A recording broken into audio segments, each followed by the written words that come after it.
I just want to thank you so much for coming out and being with me this morning. And thank you, Meredith, very much for the kind introduction. Really appreciate it. I am looking forward to talking a little bit about what we are doing in the Small Business Committee. I have the great privilege of being the ranking member this year. I'd hoped to be the chair, but unfortunately, we have Democrats still holding the gavel, but that's okay. Ben Cardin, who is the chairman on the Small Business Committee, I believe that he wants to see a few changes in the committee as well, and changes within Small Business Administration, and hopefully we can find ways to work together towards those goals or objectives. So really looking forward to that opportunity. But my top priority, though, overall at the Small Business Committee is to keep pressure on the Biden administration and to make sure that we are recovering from fraud within the SBA's pandemic programs. And we'll talk a little bit about that. There is a conservative estimate out there that puts the total fraud at more than $100 billion for the SBA's Paycheck Protection Program and the EIDL, or the Economic Injury Disaster Loans combined. Folks, that's a lot of taxpayer dollars, a lot of money. And while in DC we banter around billions like it's nothing, when I go back home to Iowa and talk about it, that's a significant amount of money.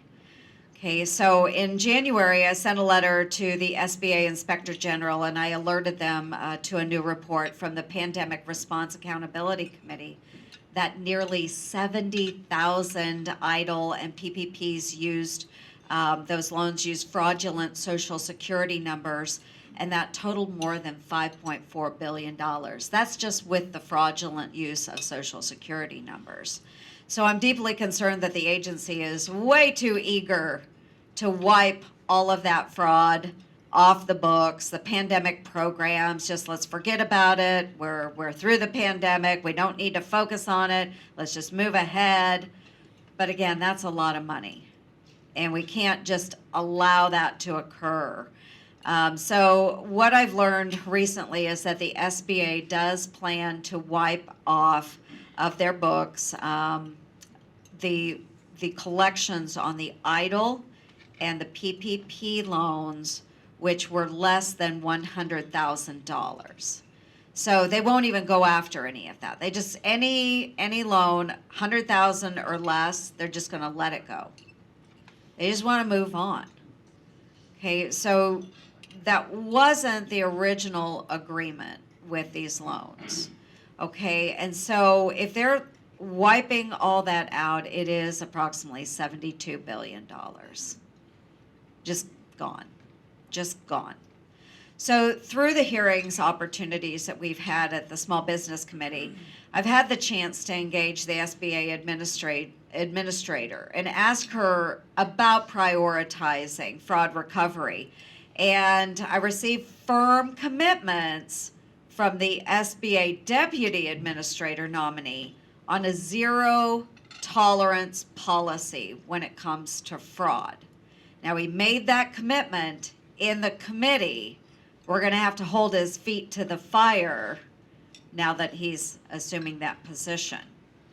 So we'll keep the pressure up. We'll work on any legislative solutions we need to recover these stolen funds in a timely manner, and we need to send a clear message to future bad actors. In addition to the committee's laser focus on oversight, I've committed to working with Chairman Cardin on a potential reauthorization of the SBA. And a few of you have asked me about this morning. And we all know and understand that the SBA needs to be modernized and operate more efficiently. And no joke, I had a young lady that came with me to the State of the Union address. She came out of Cedar Rapids, Iowa, the founder of a popcorn company called Almost Famous Popcorn.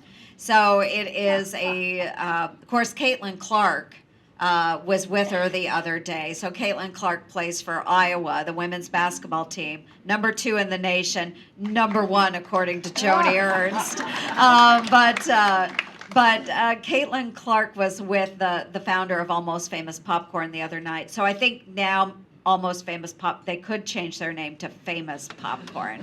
But this young woman, she is young, she's in her 20s, and she was my guest at the State of the Union address, representing a small business from Iowa.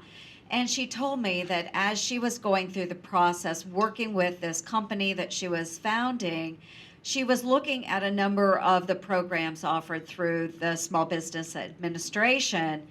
And she said, Senator, I had to fax in my application. It was required that I fax in my application. She said, I don't even own a fax. And I'm like, most people don't anymore. So it just shows you that so many of the programs are outdated. We really need to modernize, and we've got to be more efficient. After spending more than $1 trillion in SBA COVID aid, the core SBA programs, they really do continue to expand.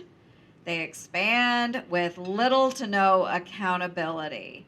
So not only do we need to modernize, but we need to continue to provide the oversight to tamp down on some of that expansion and make sure that they're focusing on efficiency rather than just growing unchecked in the federal government. Any SBA reauthorization needs to include a serious discussion about reallocating funding into programs that really do have a high return on investment. That's what we should focus on. And eliminate the programs that are antiquated and duplicative. Lastly, we need to right-size programs to match the reality of our out-of-control national debt. And I'm sure none of you are going to ask about that, right? I am also proud to chair, as Meredith said, the Republican Policy Committee, which we call RPC. My vision was to revitalize the committee and turn it into a resource that every Senate Republican office could use and trust. My goal for RPC is to provide timely yet very substantial policy analysis that fairly reflects the views of our caucus. Since taking over that position, I am pleased to say that the committee has executed my vision. And I hear frequently from my colleagues, and they literally will come up to me and thank me for changing the way we do business in RPC. And they often state that it does really provide valuable analysis that they can act on. And we're focusing on those most important issues that are facing the country. So I want to thank you again for hosting me today, and I look forward to the conversations. And I always say this, Jim, I always say it, nothing is off the table. So you can ask me whatever question you have. It can be focused on small business, and I've got Samantha here to help me out if I can't answer right away. She'll prod me along. But anything. It can be small business related, it can be RPC, it can be about the caucus, it can be about the Iowa caucuses, which are coming up. Whatever it is that's on your mind, I want to hear from you. So thanks so much for having me here this morning.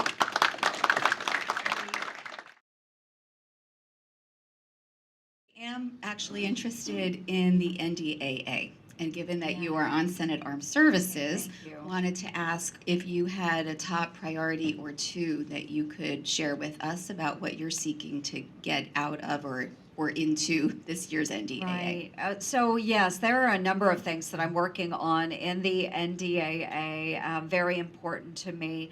Now, my subcommittee is emerging threats and capabilities, so always focusing on what is the next technology that we need to watch, invest in.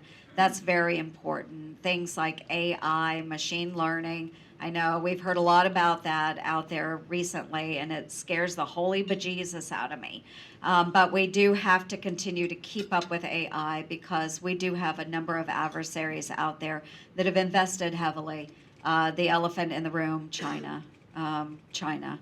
So we have to keep up with that and understand how we can use that productively. One use of AI and machine learning is predictive maintenance scheduling. So, of course, we shouldn't be just switching out parts on all of our ships or vehicles just because it's time to. We need to know and understand what's the life and service of a part, and AI can help us with that.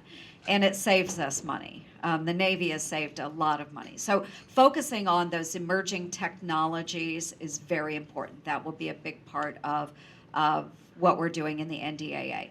But I would also state that there are some things that get a little parochial as well. Now, Iowa is the only state, this is an interesting factoid, you can tuck this away, but Iowa is the only state in the United States that does not have an active duty base or installation nor Coast Guard installation. We're the only ones. So I can really work on any issue that's important to me, and really do the best thing for our service members and our taxpayers. We do have, however, and it is called the Iowa Army Ammunition Plant. We do have contracts with various munitions companies that operate out of this facility. And so I am trying to secure additional money for additional lines at the Iowa Army Ammunition Plant. What we have seen during the war in Ukraine is that we have a bottleneck when it comes to producing munitions in the United States. And so we are trying to build up not only the Iowa Army Ammunition Plant, but other manufacturers across the United States, so that as we're looking at Ukraine, as we're looking at other potential fights around the globe, yes, including Taiwan, that we can modernize facilities and get them where they need to be, not only to keep a steady state for our own forces, but to make sure that in the case of one of those other fights, if we need to engage, that we are ready and prepared. So a lot is going on in the National Defense Authorization Act. We've been able to get this accomplished every year for over 60 years now. We hope we continue that trend. Yeah, thank you, Meredith, very much.